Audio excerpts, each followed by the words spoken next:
Kai for that introduction. Ladies and gentlemen, thank you for joining me.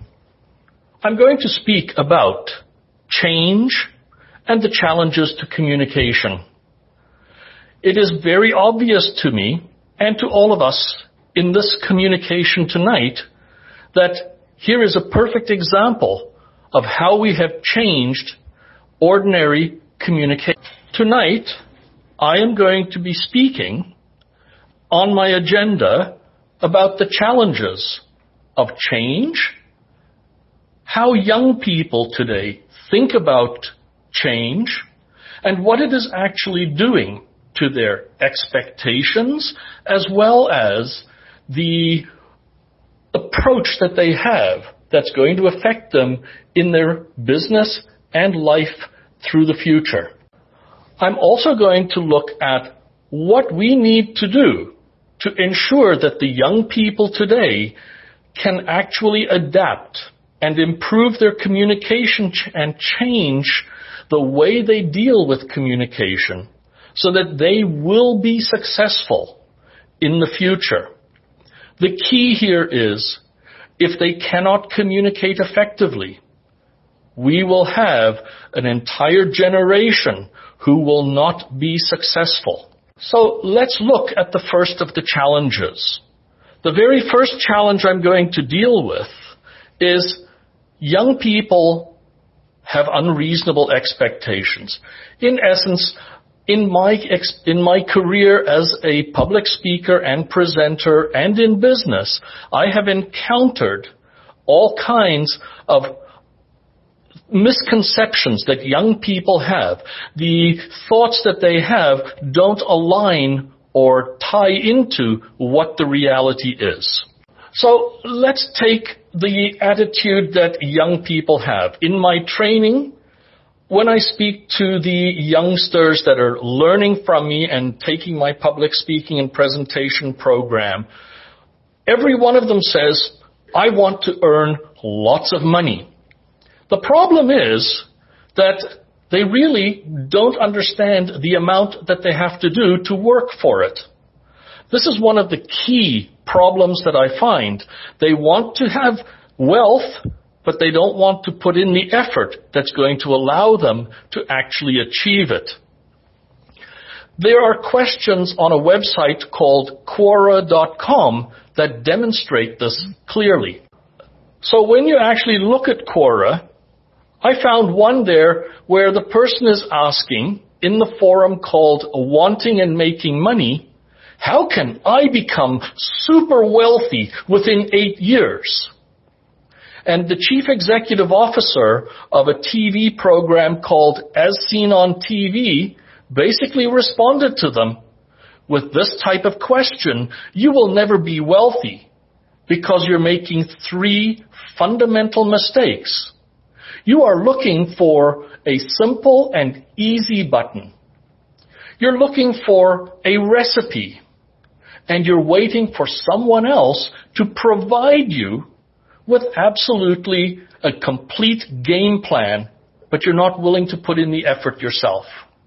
A second example, with a young person who is asking, how do I find out how much money my parents make if they never tell me? And the person who responded, who is a senior financial securities advisor in the financial institution, says, it doesn't matter. It's their money. But young people today think that you as the parents and you as the grandparents basically are a bottomless pool of money that they can spend. So they are not learning the necessary skills for money management or responsibility. They are ignoring what they need to do. Yet another example is from the same forum. How can I make the most cash as fast as possible, even if it is illegal? And I actually respond to many of these questions for these people saying, if you want to make money, what skills do you have? What specific talent do you have that you can use to provide a service or value to someone. And the quickest way to make money, they're asking, what is the process? Well, the fun part is that the process in the response here, Bill Gates from Microsoft took 12 years to become a billionaire. And it took the founders of Google 8 years to achieve billionaire status. And it took Jeff Bezos from Amazon 4.5 years. But the young people, they are basically thinking, wow, I have this incredible opportunity to make money, but I don't want to work for it. So unreasonable expectations. Young people who are graduating and entering the workforce, it's amazing, especially when I meet them and I interview them. One of the key things that they have is when they come into an office or into a new position in a company, they expect to step into a management role or position immediately.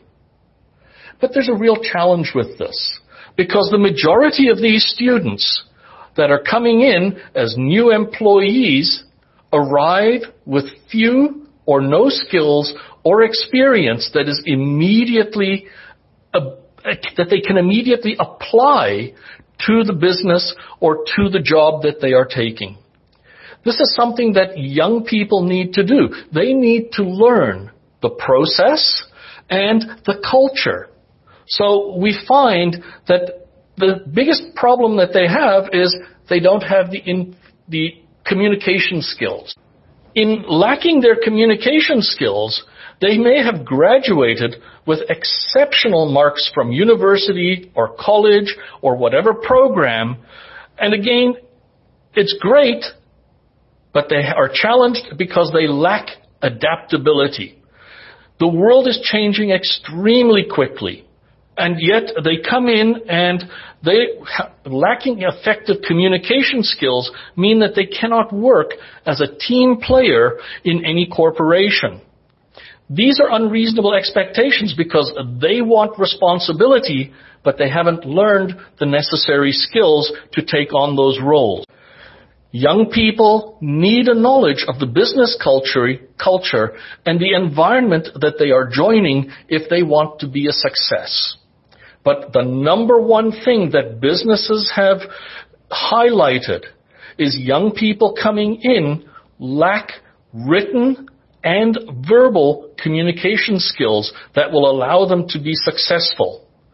Part of the problem is they are using technology that has taken away their ability to actually deliver or learn these valuable skills. So young people lack marketable skills.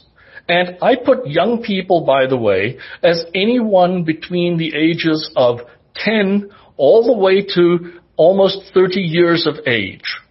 They have knowledge, but they haven't been able to apply the data that they have and actually put it into practice. So this is a huge issue.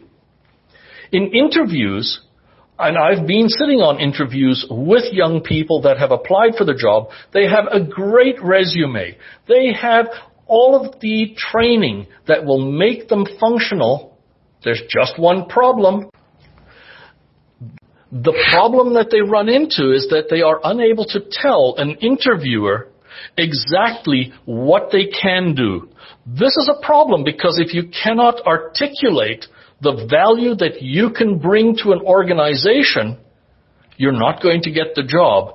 And unfortunately, young people have these resumes that are prepared by professional companies, but when they are face-to-face with one interviewer or several interviewers, as there are with government jobs, there's usually 2 or 3 people on the panel, they freeze and they are unable to speak and tell the interview panel what they can actually do.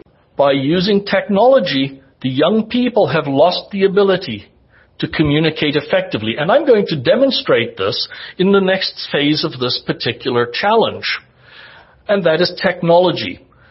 Every young person today, and in fact many of the adults, have iPhones, iPads, the Android equivalents of that, so an Android tablet or an Android phone, computers, and what have you. And the problem is, despite having all of these devices, they are so embedded and so involved with that they are not aware of what is going on in the world around them. I have seen young people seated in a food court who, rather than actually talk to each other, are in fact texting each other.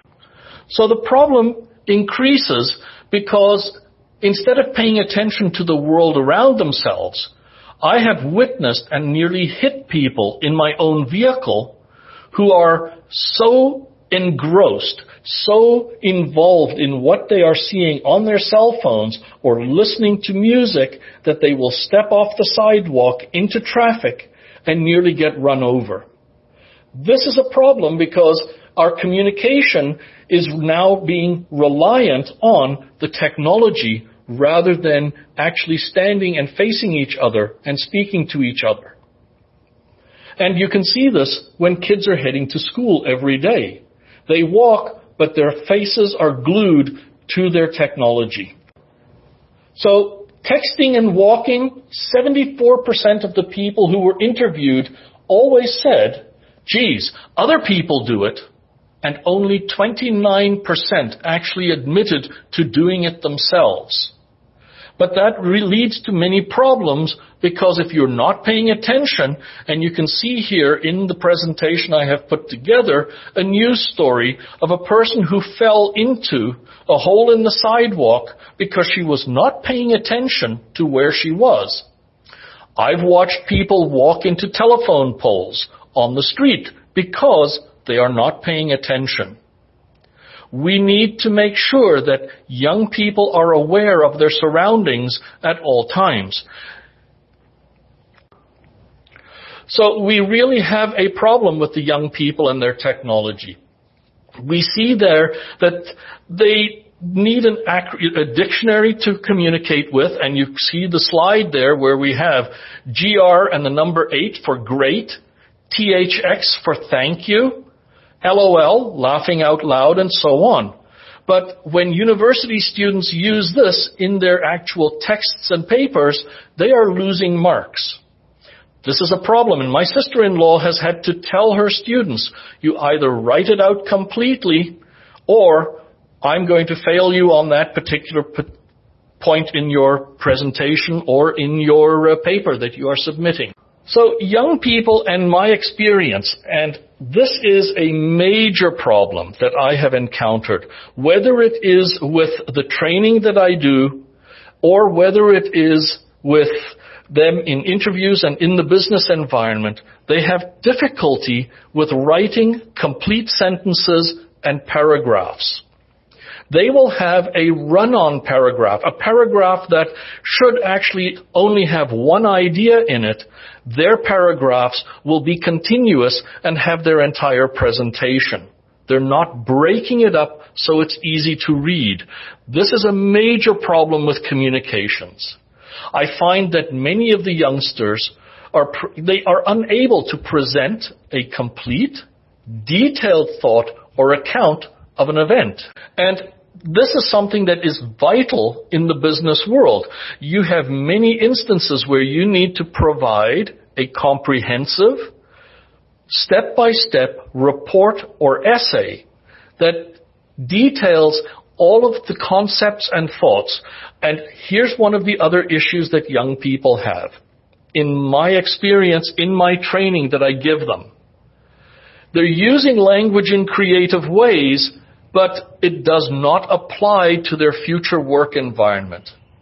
You see, the majority of young people have difficulty speaking in front of groups, in office teams, or in meetings. And a lot of it stems from one additional area that they need to focus on, but they don't. They spend their time in online gaming. They are distracted. So there are online games, and when I'm dealing with the youngsters, one of the things that I've encountered is, I ask them a question. how many of you play online games? And the majority of them that I work with all talk about Fortnite. So all of their speeches are focused on Fortnite or other games that they are playing, such as Candy Crush, Pokemon Go. There are so many of these games that are out there.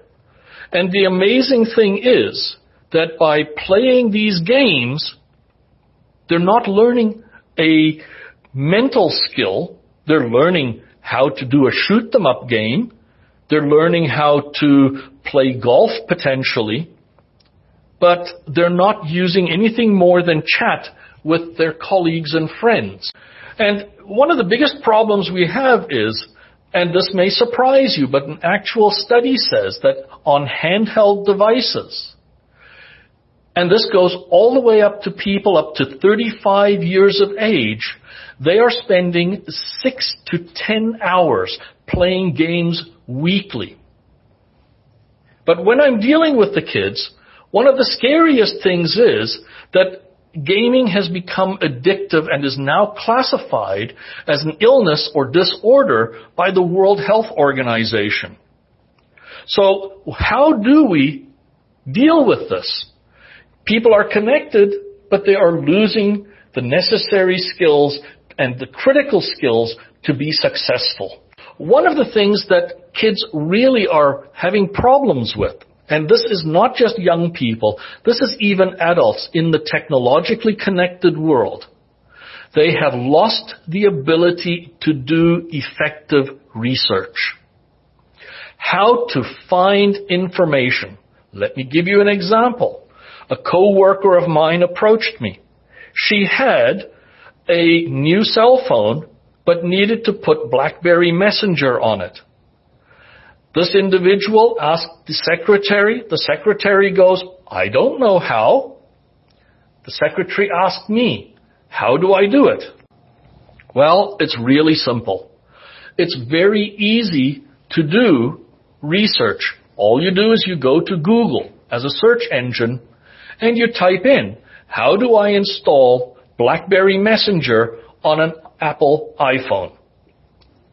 The steps are right there. But people have lost the desire to learn how to be effective in their jobs, and the children and youth of our society today are even worse.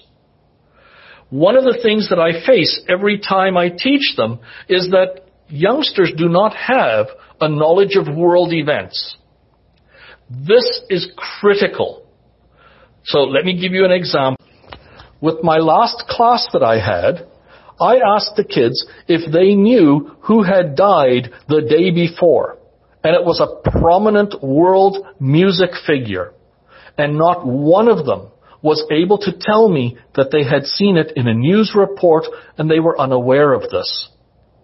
So their knowledge and awareness of world events, unless it is so blatantly placed in their way, they have virtually no knowledge. And so we find that a lot of the information that young people have is based not on substance, but on fake news. This is pervasive on our internet, in various websites, and we have seen this with the interference in the United States election process. Yes, young people are learning how to communicate in some sense in using technology and devices, but it is limited to a fraction of what they really do need to become successful in life.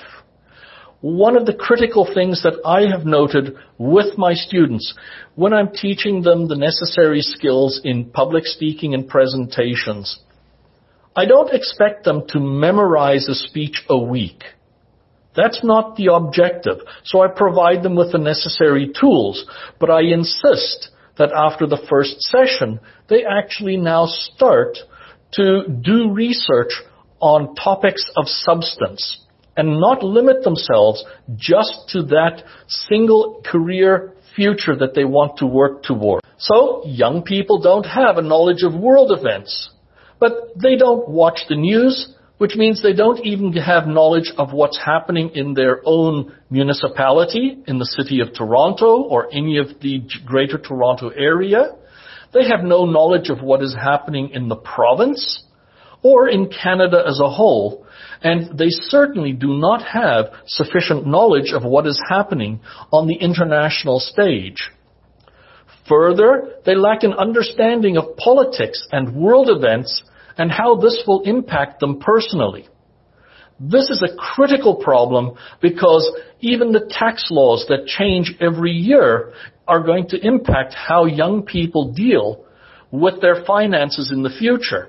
And they have a problem with this. To be successful, young people should have an understanding of many topics and many areas of expertise. For example, I am what one would call a general specialist. I am a specialist in the security and privacy area in my job. And this is computer networks and how this data needs to be protected. But I am also aware of politics, economics, how people learn. I know about the various sciences, physics, chemistry, astronomy, which is my hobby. I have expertise and knowledge in many areas. And this is what we need to instill in the young people today if they are going to be at all successful in the future. It is very clear that if someone is taking a major subject at university, the universities will insist that they also study another area not related to the program or course that they are in. But many young people have a real problem because they don't read, they don't listen to the news, they are so involved in the technology, talking with their friends, or playing games that they are not providing themselves or preparing themselves with the skills, even the general knowledge to be able to take discrete different areas of information and combine them into something of value. So in essence, young people don't have the effective tools to communicate because they don't have the necessary background knowledge. This is a serious problem that is just getting worse. So how do we actually change this so that the young people today can achieve the successful futures and outcomes that we would like to see? Well, the first thing we need to do, and this is my personal opinion, is change our approach. You can be a generalist or you can be a specialist. But even specialists must have knowledge of other areas outside of that which is the career that's going to earn them money. If they don't have this, they will have a problem. So if the young people today want to go into, say, the medical profession, or they want to go into the sciences, so science, technology, engineering, mathematics, they still need to have a knowledge of other things, whether it is sports, whether it is economics, their personal finances, whether it is even something as simple as playing an instrument or enjoying music. One of the things I encounter in every class where I teach is the young people cannot even say, I have a favorite song or a favorite food or anything like that. They need to have that additional knowledge to be able to function and communicate with people they're going to work with. People will be much more productive when they have a broader knowledge of the world around them rather than only a single area of expertise. This is one of the most critical issues we have today. So we really need to encourage the young people, the youth of today, to be much more aware, much more involved, and much more active in the world around them and in all of these other areas. And what is the value of this? It means that they will be able to adapt far more quickly to change. So the question has been asked, in this changing environment with all kinds of technologies, how can young people and parents work together? Well, So the parents set an example by saying, okay, I know you have homework, I know you have these other things, but let's sit down and watch 10 or 15 minutes of the news at 6 p.m. This will make them more aware. Or the parents can say, what are you reading? Get involved and know exactly what the child or your son or daughter is reading in school, what they are learning, and then say to them, maybe you should go online and start to research and look at other areas. If the parents are working with the children, and it doesn't matter what the language, this is the best part. There is not a language barrier to learning. So whether the children are learning in English and at home they speak Chinese, Cantonese, they speak Mandarin, whatever the language may be, it is no barrier to being aware and learning how to do research, learning how to tie in different topics into what is going on. I do this with my astronomy presentations as an example. I ask people who are there, geez, you're out there, you were on the beach today. Did you get a grain of sand on your foot and in your hands, and did you play on the beach? And then I ask the young people, at night, when you look up, have you seen a meteor? And then they'll go, yes. And I'll say, well, that meteor that you saw was the size of a grain of sand. So I'm actually tying a physical object into a scientific concept for them. And I'm tying astronomy to something that they enjoyed, whether it was swimming at the beach, and I tie it into all of the different things that they should learn about. The kids need to be able to communicate their ideas, thoughts, and expertise.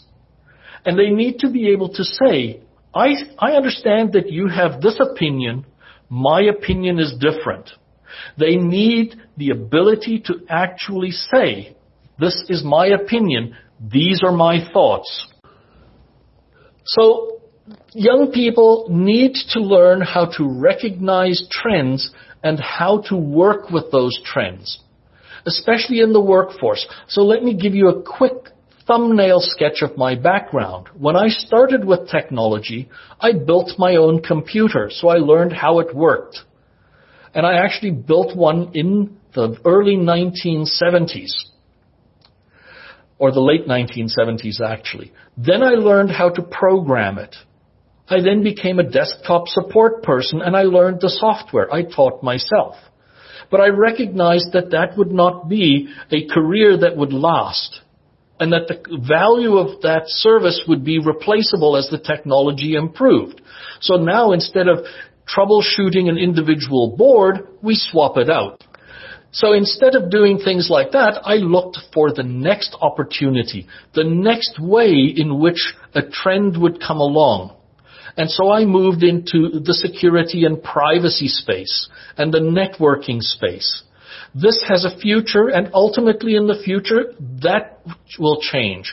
Technology is changing all the different fields that we have. And so I recommend that you instill in the young people today, your children, how to start to recognize what is changing and where the next new technology is that they should jump on. A perfect example of this is by enlarging your skills and knowledge, you become that much more versatile, and this is the best part, more marketable. As an individual, if you have a broad range of knowledge, which is now vital in a workforce, because the workforce is not looking, employers are not looking exclusively for a person who can only fill one role. They are looking for an individual who has the ability to grow within the organization, adapt to change, because it's changing extremely rapidly. This is critical to our young people. They truly do need to be a multifaceted, a multi-talented individual. And the best thing they can do is to become more effective communicators and more creative thinkers. The real key to success for the youth of today and for anyone is the adaptability to rapid change. In my workforce, in my workplace, I went through a change in the last year, and I'm going through a complete reorganization within the next couple of months before I retire. So I need to be able to change according to it. The first step in every single walk of life, in everything we do, is effective communication. Everything we do relies on communication. Change and success for everyone depends on effective communication. Ladies and gentlemen, I truly can tell you from my experience, the young people that I work with are challenged. Because of the technology, they have lost the ability to be effective communicators.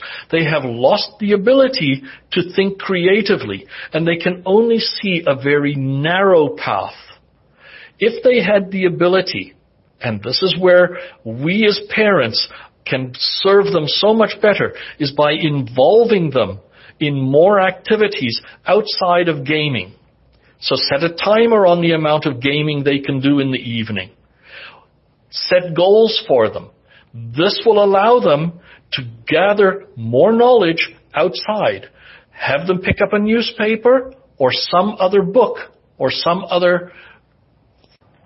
have them pick up some other form of material and read.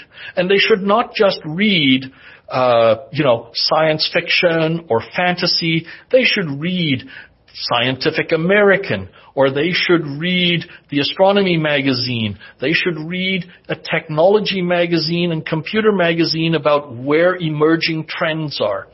They should be interested in Bloomberg on the internet and telling them how the world economy is changing. All of these things will help them become more adaptable and help them become more effective in the workforce. Ladies and gentlemen, thank you very much. Thank you very much for that question about what's the key point to improve presentation skills. Presentation skills require practice, ongoing, regular practice. That's number one.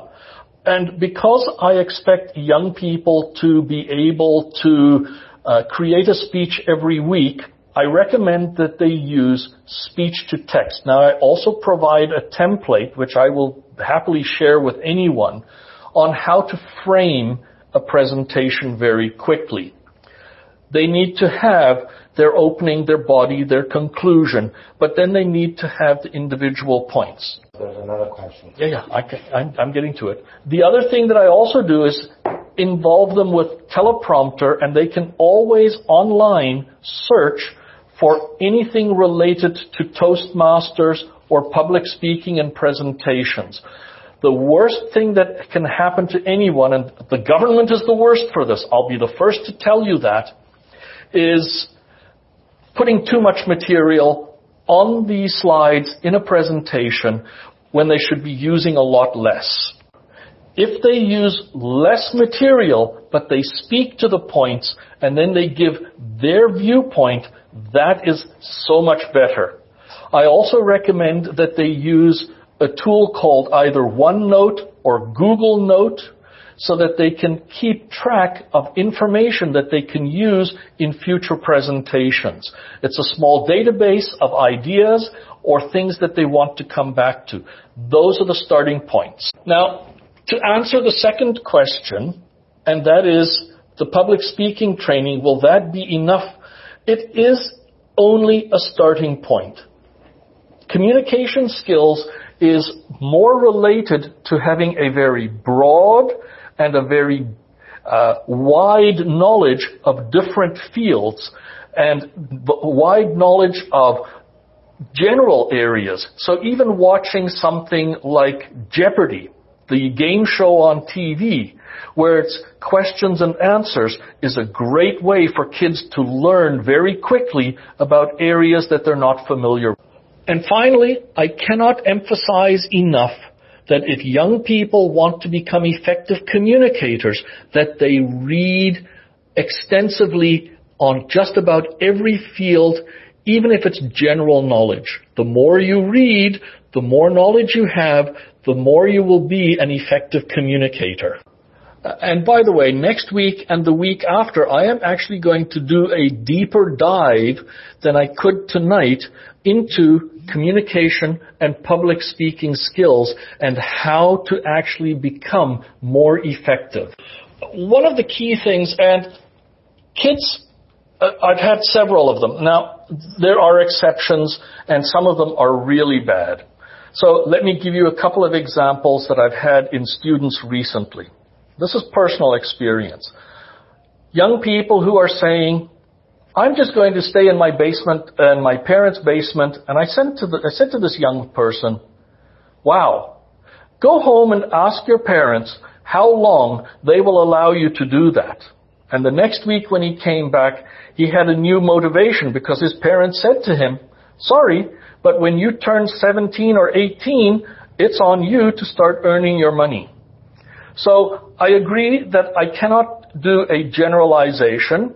It is very much that there are a small percentage of kids who expect people to provide them with a living.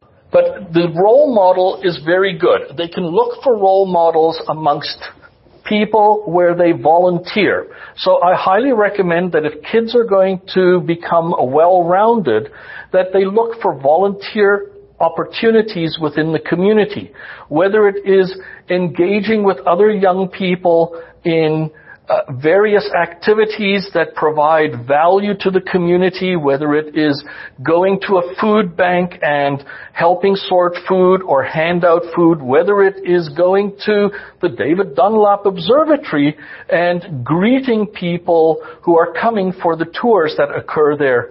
There are so many opportunities where young people can learn the skills of going out and gain the public speaking and presentation and communication skills that are vital to. So the enrichment is where the kids really need to get involved. Now, a lot of kids will get involved in sports, and I cannot say how much that is of value. It is so important that they be physically active. But they also need to be involved in whether it is something like a chess club, whether it is something like learning the basic skills of money management or things along the lines of how to cook.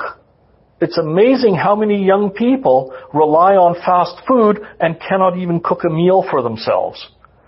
So one of the things that I work with young people, they say to me, well, I don't know what I want to do. I don't know what I can talk about. And I'll say to them, okay, if I were a tourist and I was visiting your home community in China, what things should I see? What are the cultural things that would really make it a valuable trip for me? And so I asked them to think outside of what they would normally think. And they would say to me, oh, well, that's not interesting. And I'm going to say to them at that point, wow, you see, it is interesting to me because I've never visited.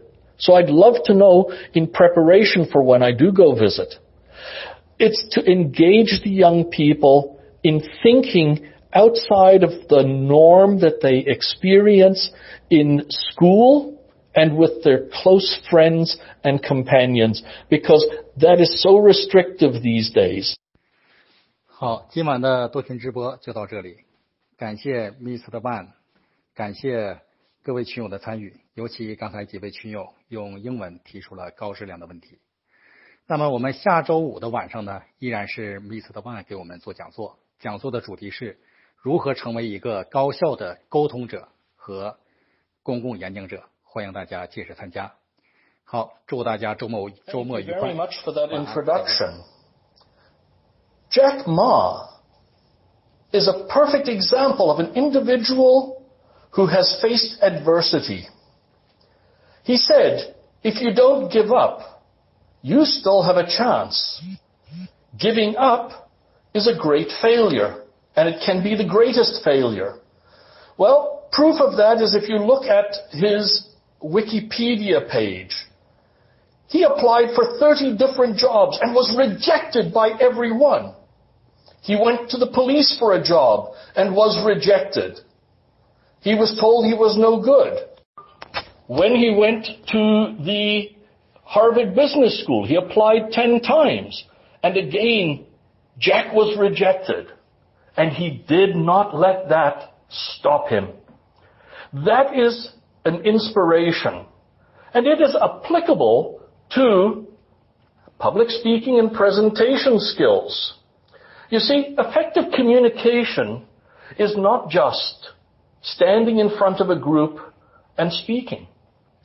In fact, there is a complete process. There is a complete body of knowledge and information that needs to be used, because it's not just your voice. It's not just the tone. It's not the speed. It's not the volume. It's also the pace. On top of it, you also have body language. It's the gestures. It's the movement on the stage.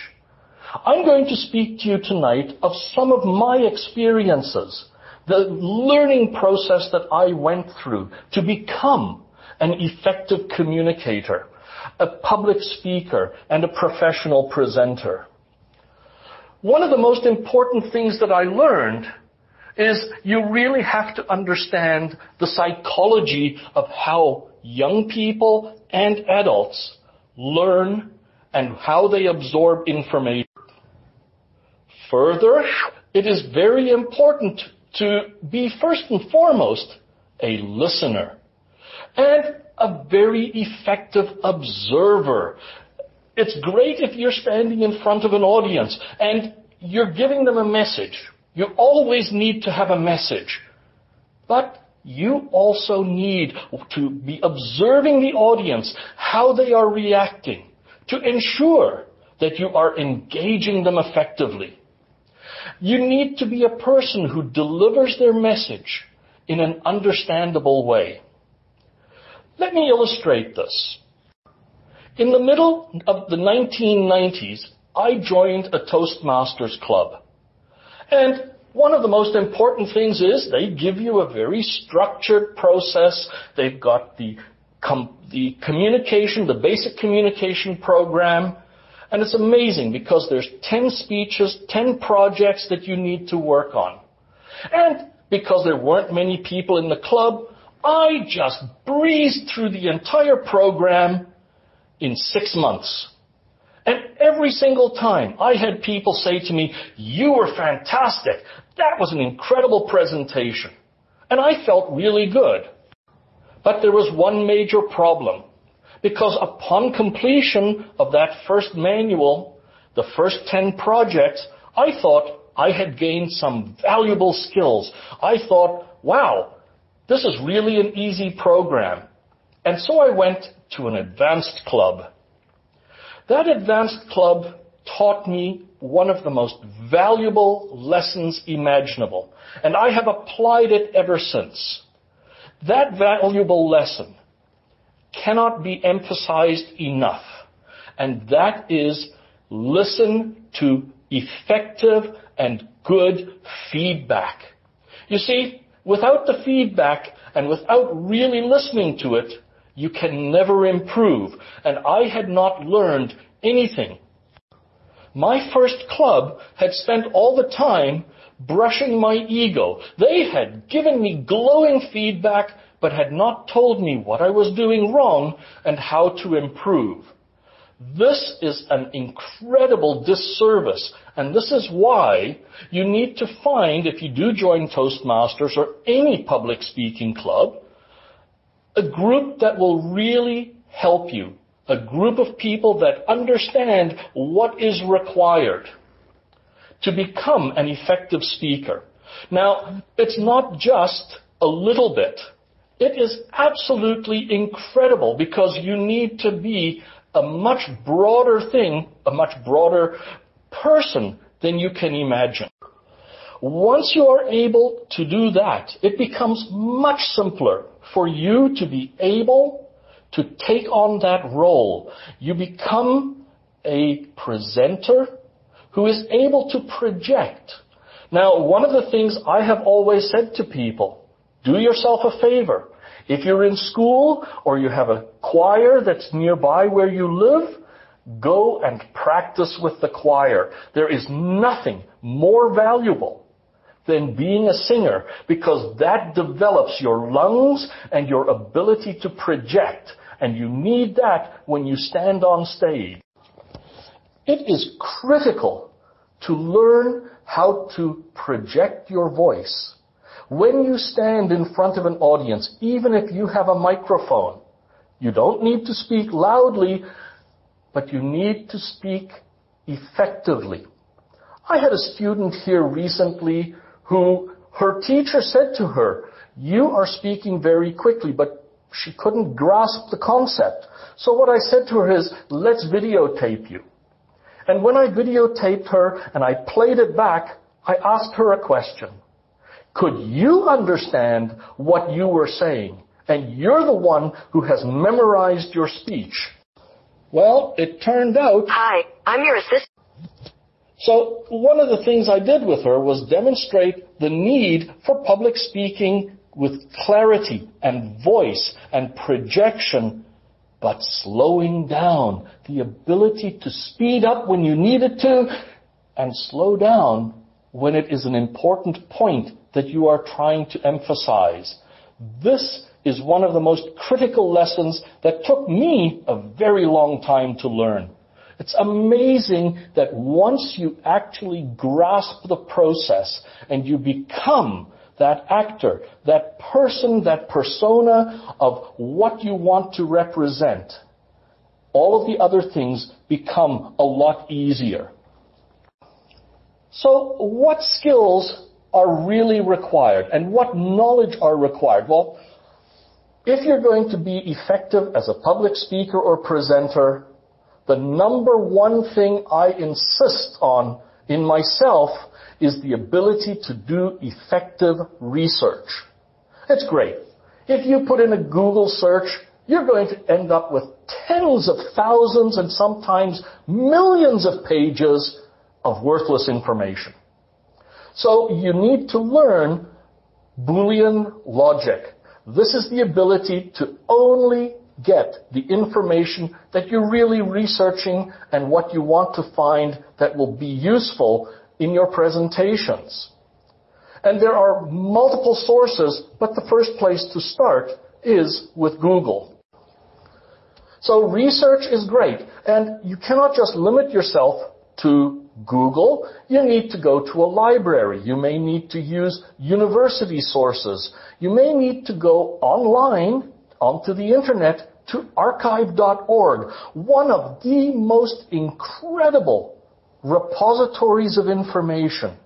I use it regularly to research a lot of the material that I use in my presentations.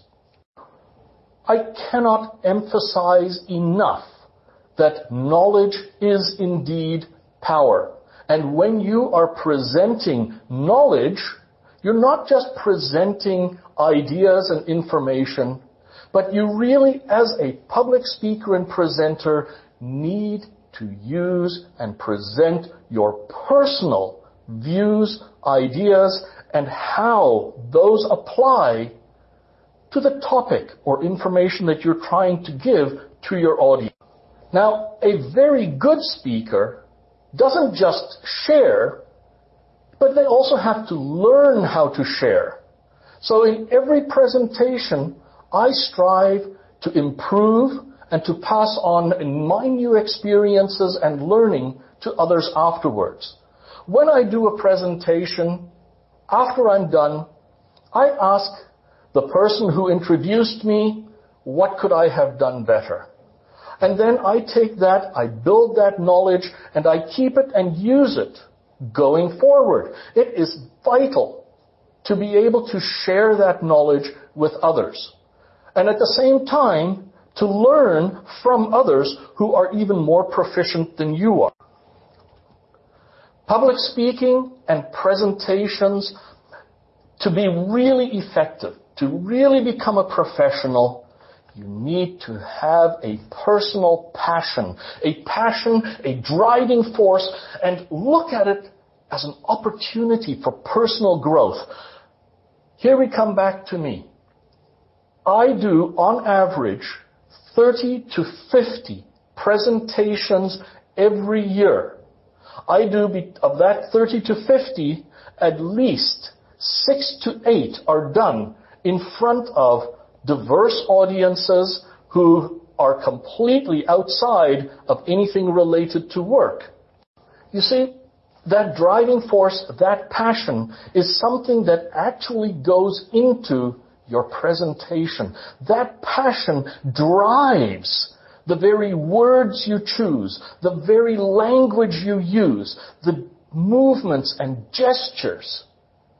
It comes out and it gives a vitality to your presentation.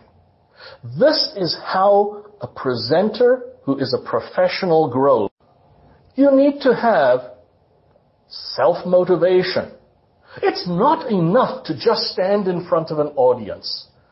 I have to have a personal drive and a personal ambition to excel and improve. There is no such thing in my vocabulary as a perfect presentation. There is always room for me to learn, to assess, and to improve my skills and abilities. Despite 26 years of practice and continuous growth in public speaking and presentations, I find that I go back to the fundamentals. Now, I have been a Toastmaster for over 26 years.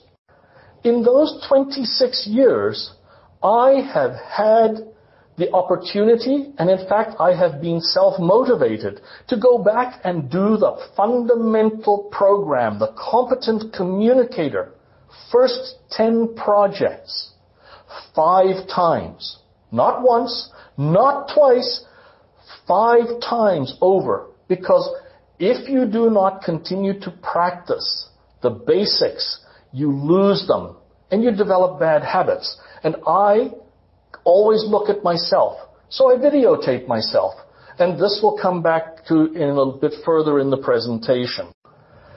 On top of it, at the end of every speech or presentation, of course, there is an opportunity for people to ask questions.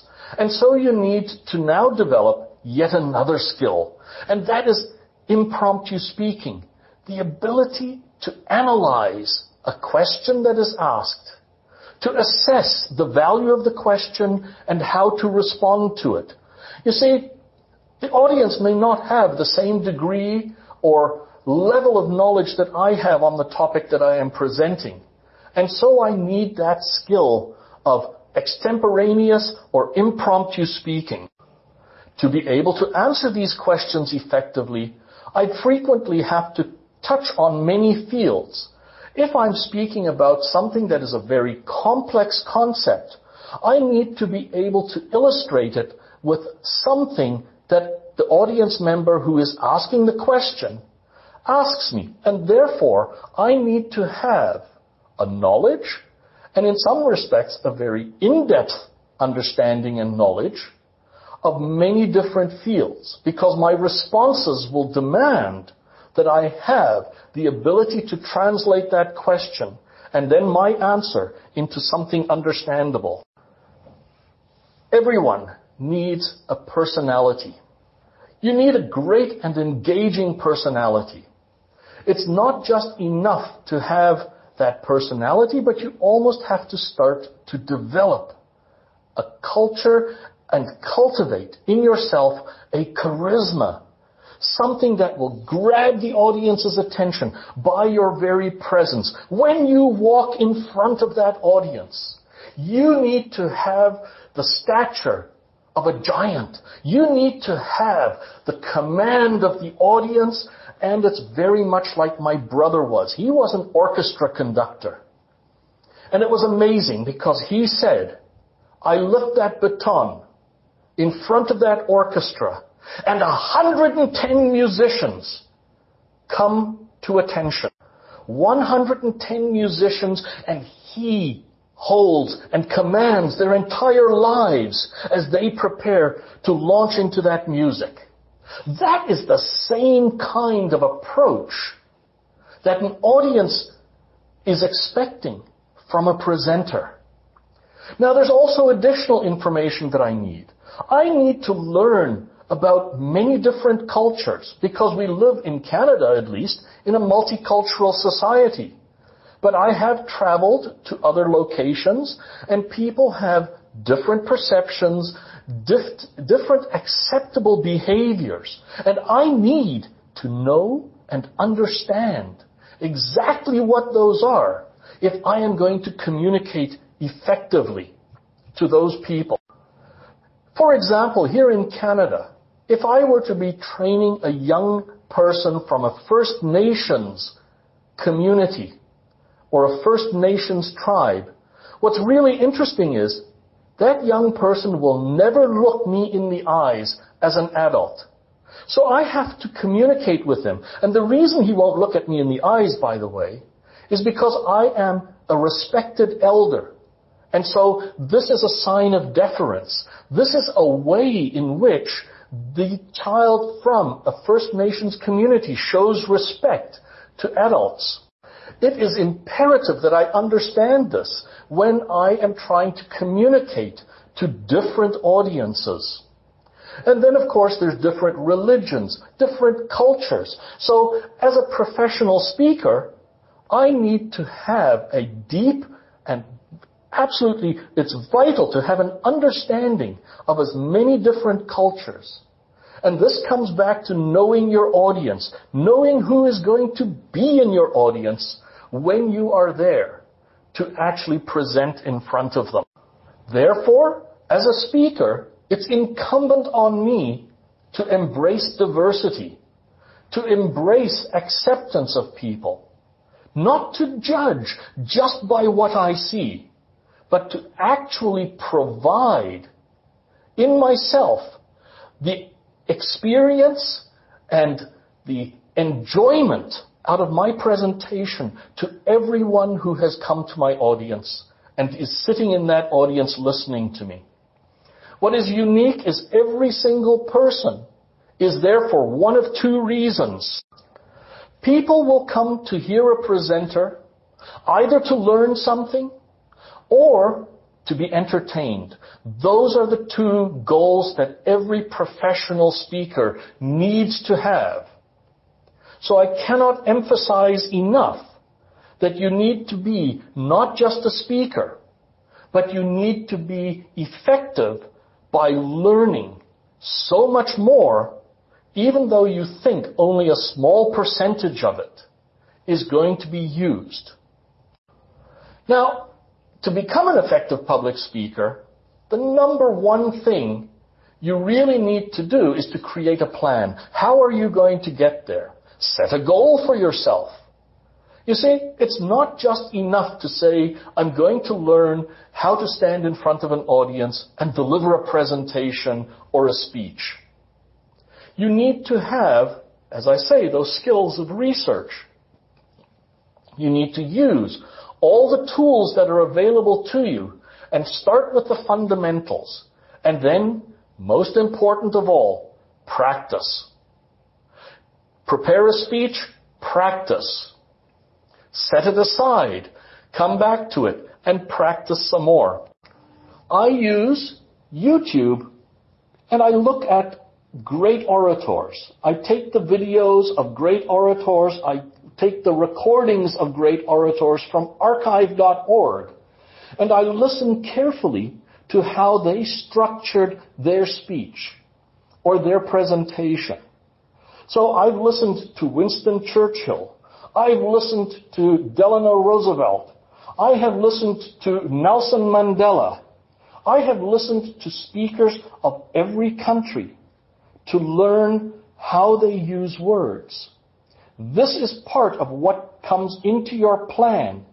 And then I use YouTube to look at people who are accomplished speakers, like Barack Obama, the former President of the United States. It may surprise you to know that on archive.org are hundreds of books on public speaking and presentation skills, on oratory. It's amazing what is out there as a resource and a tool for you to start to learn the value of having a broad skill base. Those old books provide you with guidance on techniques to improve your presentation, how to improve the timbre of your voice, how to adjust the rate, the pace, the volume, how to incorporate all of the gestures. Those are great. Now you need a venue to go and apply it. So you can either use the Dale Carnegie program or Toastmasters. There are all kinds of opportunities for you to start building your knowledge and skills in public speaking and to become a professional or practice. One of the first things I tell people is if they really want to develop the skills, apart from just the practice, is take one of the programs that is provided by the Second City Comedy Group. All of your great actors and actresses will learn the skill of how to work in improvisation, impromptu, responding to someone else's action, to someone else's words, and coming back with an immediate retort, or an immediate response, or build on what they have said. The Second City and other groups, those groups actually, and there's a lot of different acting groups that will provide you with free opportunities to learn. Although you do have to pay for the more advanced material. But I recommend that everyone take at least one of these sessions to gain an insight into what will make you a much more effective and full and comprehensive presenter and speaker. Now we need to build on that plan. And the very next step is to take a look at all of the areas of knowledge and topics or interests that you have. What do you know that you can share? What are the topics? So you write down a complete list. The other thing that you need to do while you are preparing that is to record personal experiences that can be used to illustrate any presentation that you are doing. That is what really adds value and power to your presentation.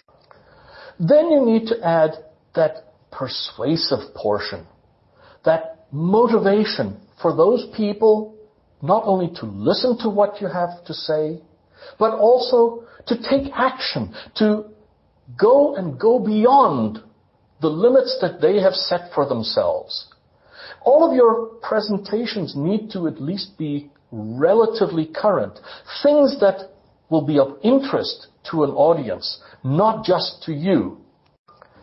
I have built a library of multiple presentations. I have over 50 presentations that I can select from, depending on the audience and what they want. Now here's the fun part. If you become a presenter, you will end up reusing 80% of the same content. This is what makes it so simple once you grasp the power of public speaking and the ability to realize that this is a fantastic way to earn money, credibility, and put yourself out there, especially if you are promoting your organization or your company. I do the same astronomy presentation in a provincial park down in Port Burwell. And then I will go to another provincial park, different group of campers, the same presentation, but I gear it to that particular location. So I update my presentation with where I am, what the night sky has. This is the type of thing that I'm doing. So it's very little customization. And then I refresh it with recent happenings in astronomy. But I'm not just there. I also do it in my field of security and privacy. So I have multiple presentations. But the most important thing to realize is that I reuse 80% of my information and content. Now, not only do you need to have those presentations, but you also need to have an awareness. So as part of your program of developing yourself as a speaker or presenter is to look at news and documentaries, short videos on YouTube that provide you insight into knowledge areas that you can use in your presentations. I invariably use personal experiences, anecdotes, but I also relate them to how I felt, for example, when great events happened in the world. Things that have happened in my lifetime. People ask me, how did I get interested in astronomy? And I tell them, at the age of 4, I saw the first man-made object launched into space. I saw the first Russian satellite, Sputnik. And I was intrigued because here was something that was outside of the Earth's atmosphere. Today, we have the SpaceX launches, which I incorporate into my presentations in astronomy. I build on my knowledge by using CBC, CTV, the British Broadcasting Corporation, Deutsche Welle from Germany. I look at economics. I look at the CNBC. I use other sources. And all of this is information that I build. And then for every area that I have an interest in speaking about, I use a great tool. There is nothing more valuable than creating an account for yourself on Twitter. You see, Twitter will allow you to get up-to-date knowledge in any area or interest. So I subscribe to the Twitter feeds that provide me with current trends in technology, with current trends and what's happening in archaeology, in paleontology, and all of these things are interesting to me. And then I use OneNote, Google Note, any one of those free tools that are available out there, and I build a knowledge repository really quickly. If I'm browsing the internet and I come across an article and I go, wow, that's really interesting, I then record that page in my database in OneNote.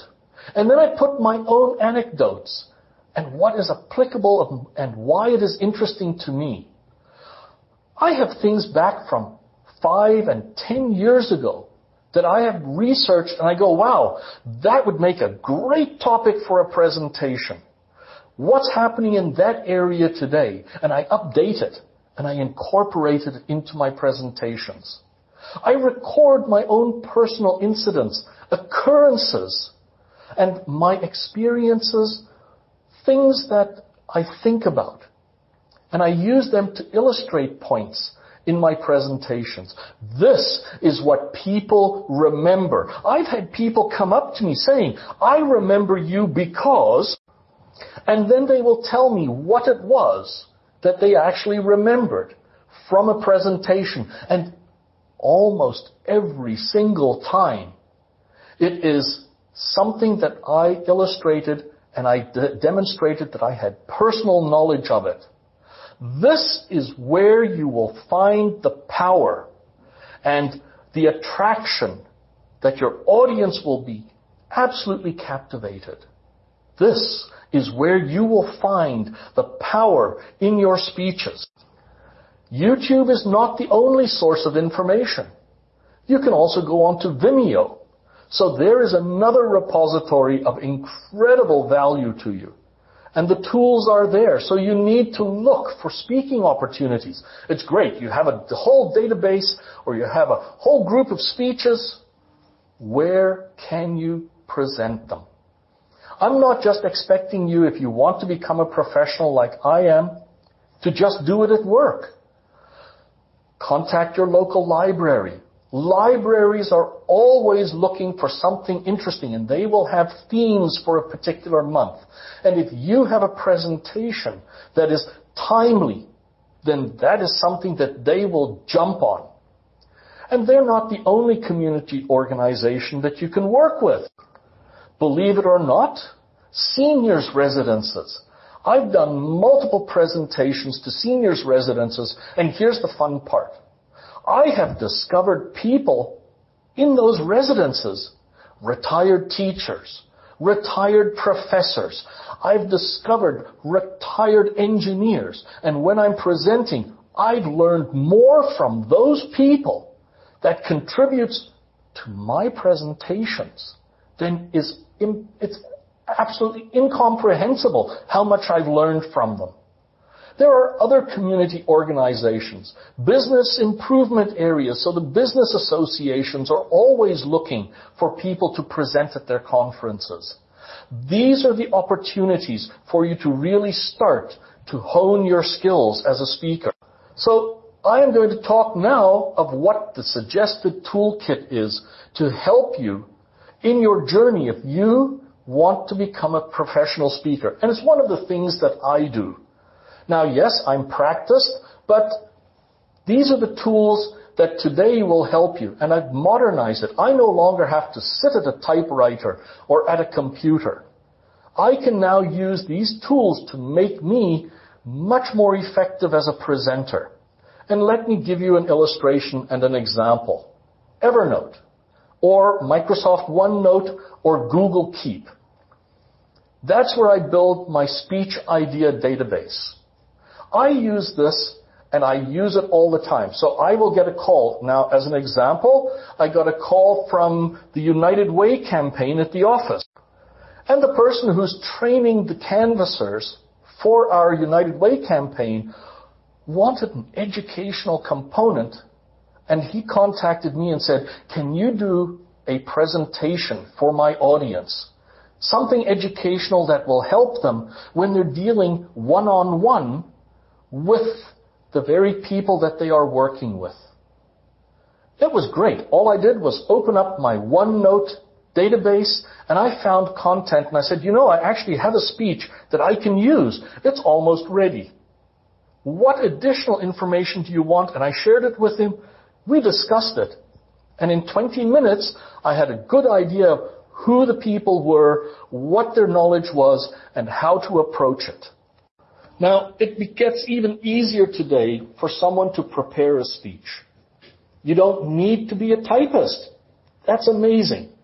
If you go on to Google and you type speech-to-text tools, one of the things you will find, of course, immediately, Dragon Naturally Speaking. But did you know that there are free tools that you don't have to pay for? For example, Microsoft Office. Did you know that Microsoft, with their Cortana, has actually released Dictate.ms? That is a tool that will automatically integrate with Word, Excel, PowerPoint, Outlook, and it will allow you to dictate your words into your speech. If you don't have that, there's Google Speech to Text. This is free and it's online. When my Dragon Naturally Speaking failed and I was at the office, I'm not the world's fastest typist. I'll be honest with you, I'm not a great typist at all. But I do know how to speak slowly, clearly, effectively. And so I use online speech-to-text tools, and I dictate. Then I just cut and paste into my documents or into my emails, because they closed down the ability for me to install software on my desktop at work.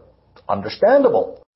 And so I have actually used these tools, and I now use it with the students that I teach, because I say to them, I don't expect you to sit and type out or handwrite out an entire speech when the tools are there, available for you to use. It's great to have that speech, but now how do you add the most important aspects of it? The vocal variety, the gestures, the movement, the pauses, all of these other aspects of an effective speaker. I use a tool called teleprompter software. This is great because I can deliver a speech and I can have my actual speech scrolling in front of me. on a computer screen. It's the exact same technology used by the broadcast industry. Whether you're watching a news broadcast on CBC or CTV, in actual fact, the broadcaster is actually reading the text on a screen that is in front of the camera lens. And the camera focuses on the person and not on the text scrolling there. By using this type of tool, a teleprompter software, I am able to control the speed at which it scrolls. I'm able to control the size of the text. If I don't have great eyesight or my glasses aren't that good, it allows me now to actually start to focus on the very important aspects that are so vital to grabbing your audience's attention. The vocal variety, pace, tone, speed, pauses, the use of props, the use of your personal gestures, movement in front of your audience. These are the things that hold the audience's attention. I recommend that you use imaginary teleprompter, but here's the great fun part of this. If you go onto Google Play or you go onto the Apple Store, there are tools that are available right there that you can use on your cell phone. So it will allow you to deliver a speech or a presentation to any audience at any time using free tools that are already available to you. Of course, when you are practicing, and I cannot emphasize enough that you have to practice before you go in front of a live audience. The best way to do this, believe it or not, every single person who has a cell phone has the ability to record themselves. So record your speech, because one of the things that a lot of people forget, and one of the rules of thumb that I use, 100 words spoken is approximately 1 minute of speech time. Or 100 words written, rather, is 1 minute of speech time. So you need to record yourself. If you have a limited amount of time in which to present to an audience, it is critical, absolutely critical, that you keep within that time. So how do you do it? You record yourself at home. But now you need to do the same thing 3 times. When you view that recording of yourself, the first time, turn your back to the recording and just listen to your words. Listen to the speed. Listen to the way in which you are projecting. Listen to the emphasis. Which words are you emphasizing to get your message across? When do you use repetition? When do you use pauses? Are you using a lot of ums and ahs, ands, so's, like, you know? Instead of using what we call word whispers, use pauses. They are so much more effective. So the first time, you just listen to yourself. The second time, turn the volume down and now just look at your presence. How do you present? Do you have your hand in your pocket? Where are your hands moving? What are the gestures that you are doing? How are you actually delivering the presence? This is what the audience is going to see. So you need to be aware of what you are doing in your movements. Is it something that is distracting or is it reinforcing your message? Finally, the next thing you do is watch the entire video with sound and movement and pay attention. Do your gestures actually match and mesh with the message? Do your gestures actually reinforce that point that you are trying to get across to your audience? You see, this is where, if you practice and you do this multiple times, you will become a very proficient and a very powerful presenter. So you record yourself. You looked at it. You listened to it. You listened to it with both with movement and sound. Now you analyze it very carefully. What do you need to adjust in your movements, in your gestures? What do you need to adjust in your vocal variety? What do you need to change in the wording? Are your words actually having the impact? Actually having the support for the message you're trying to deliver? Modify it, adapt it, and then go back and record it again. Practice multiple times. I cannot reinforce enough the value of practice.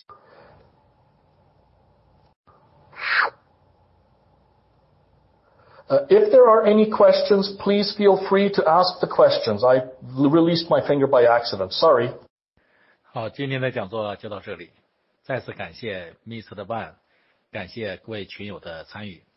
下周五的晚上9点，我们不见不散。再见，祝大家晚安。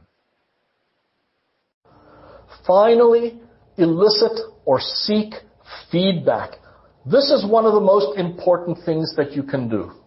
I have had to develop what I would call a thick skin.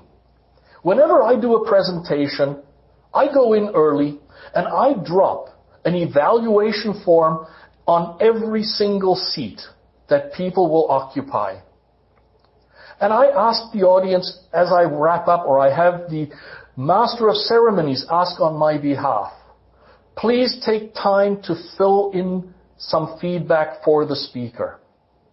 The venue that you're speaking at will use that information as well. Some of that feedback is going to be 100% negative. They are going to just trash you and say you suck. Those pieces of response, throw them away. You don't need them. You'll get a bunch of people who will just say, wow, that was a fantastic presentation. It was 100% positive, and there's nothing there that will help you become a better speaker. Those you also throw away. What you are looking for is the feedback from audience members who will say, you know, I noticed you did this. I think you can improve it, and then they will write out examples. Those are the reports that you keep, and you put that information into a database, into OneNote, into whatever you are going to use. And then before your next presentation, review that content. If you have family members or friends, and you're saying, wow, you know, I'm preparing a speech, I'm preparing a presentation, I need you to give some feedback. I need to know how well I'm doing. There is a tendency for them to only speak positively. They don't want to offend you. They don't want to tell you what is wrong with your presentation or how to improve. So you have to tell them. You must insist that they give you frank and honest responses and feedback on what you need to do to improve. Because without constructive feedback, you will never, ever become a true success. You need to conduct a self-assessment on a really frequent basis. I do it after every single presentation.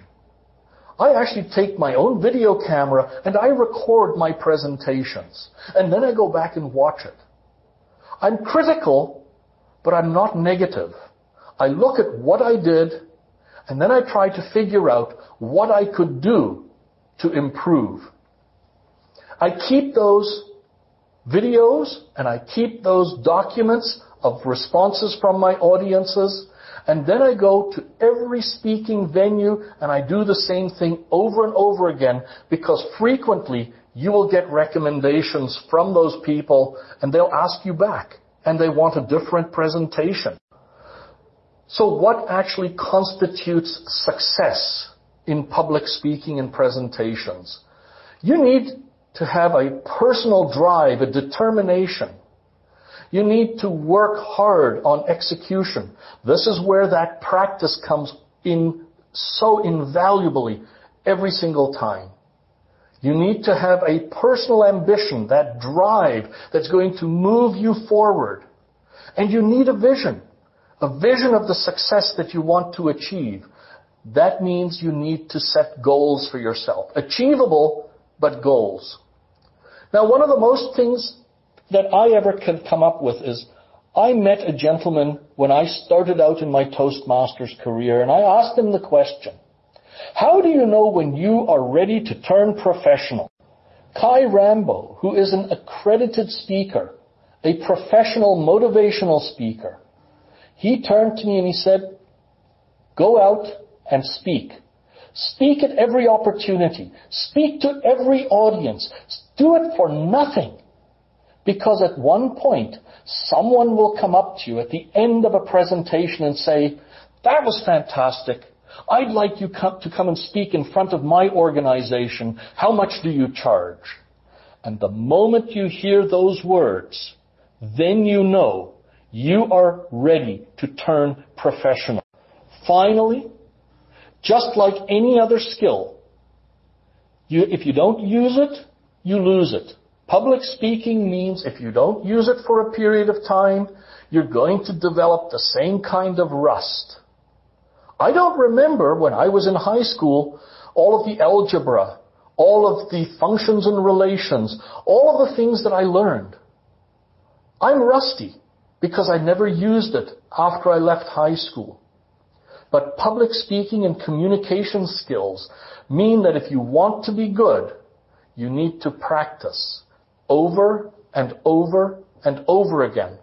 But you also need to apply the feedback that you get from your audience.